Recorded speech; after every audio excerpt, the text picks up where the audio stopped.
the first video in our Mobilize series, okay? The first part of this 3-part hip series, and we are gonna start with one of my favorites, controlled articular rotations for the hip joint. Now, what is the philosophy behind this? I learned this from Dr. Andrew Spina, shout out to him in FRC, Functional Range Conditioning, for teaching this amazing philosophy. We are gonna take the hip's a ball and socket joint, okay? Meaning it has a ton of degrees of freedom, right? Just like your shoulder. And with that, we can train in so many different ranges. This one exercise is gonna hit most of those ranges. That's why it's so cool, guys. And also, what we're gonna do through this mobility drill, if we call it that, is we're literally trying to carve out and create space in that hip capsule so that we can create better movement patterns, right? So that we can have more movement at that joint. So how do we do it?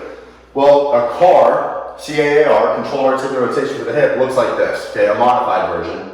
Knee up to full flexion. I'm going to externally rotate as much as I can, and then I'm going to internally rotate in that abducted and flexed position as much as I can. Okay, and then I can relax. Now you can see I have my hand up against the wall. I'm working my outer hip, and this requires no equipment.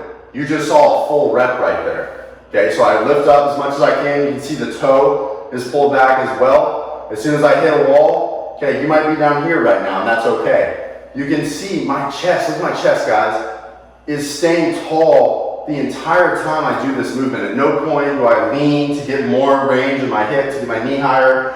I'm just using the wall as a counterbalance and staying upright. It's very important that you do that, because even if you're down here right now, I still want you working through an authentic range of motion and challenging this joint with what you have. Okay, you have to start where you are and progress to where you want to be. That's just a matter of fact. Okay, so let's shoot a video from the front so you can see what it looks like, and I'll give you some other coaching cues on that. But that is a controlled articular rotation for the hip joint, the modified version. I'll show you the more complex version here in a second. Hey, what's going on? So a quick front view of that controlled articular rotation at the hip. So you can see I'm pressing up against the wall, trying to stay upright. Now it's important for you to see this view as well, because what most people will do as they try and achieve optimal range of motion at the hip through this exercise is they'll cheat, they'll compensate. And what I'll show you, they get here and they get stuck and they're like, oh man, that's not high enough. And then they're like, okay, I'll go a little bit higher. So they'll sag backwards, right? And then they come out to the side and they get stuck right here, but they're like, no, I can keep going. They lean into the wall a little bit. And then this is the worst thing you can do on this drill, is when you rotate and pull that heel to the ceiling, you let your chest drop away to create more space at that joint. Guys, that's not the purpose of the drill. The purpose of the drill is to work with what you have. If you're down here and you're upright and you feel a ton of tension in that hip socket when you rotate, okay, and you're stuck like right there, that's fine. Work with what you have. Do not allow yourself to compensate with any part of your body. Just stay spine neutral, everything squared up, and just work the hip. We're just trying to work the hip here. Nothing else should be moving. So I hope this video from the front helps you get a good depiction of what these cars should look like, right? You can see I'm fighting as hard as I can to not lean into the wall, even as I do it. And I've been doing these for years. All right, what's up, guys? Let's check out the advanced version of the hip car, controlled articular rotation. Now, why is it advanced? Well, you'll see, instead of doing it with a bent leg, I'm now doing it with a straight leg, okay? Now, why is it harder? Well, I have a longer line of action, right? I've increased the moment arm acting at the hip joint. It's a fancy way of saying it's harder, okay? You'll feel it too. I want you to start with the modified version first, and I want you to work your way into the straight leg, toes pulled back, knees locked out. I externally rotate, and then I internally rotate from that position, trying to raise my heel to the ceiling.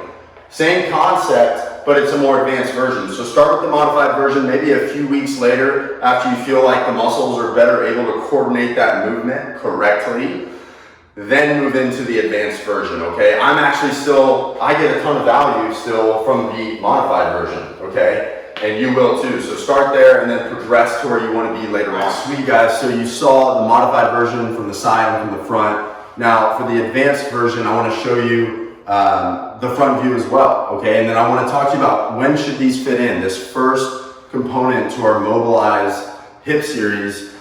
How many reps do I do? How many sets do I do? That'll all be covered in this video as well. So toe up, out to the side, rotate in as I try and keep my heel high, right? So I'm going from a toe up position to that toe down position, trying to raise my heel up as I do it.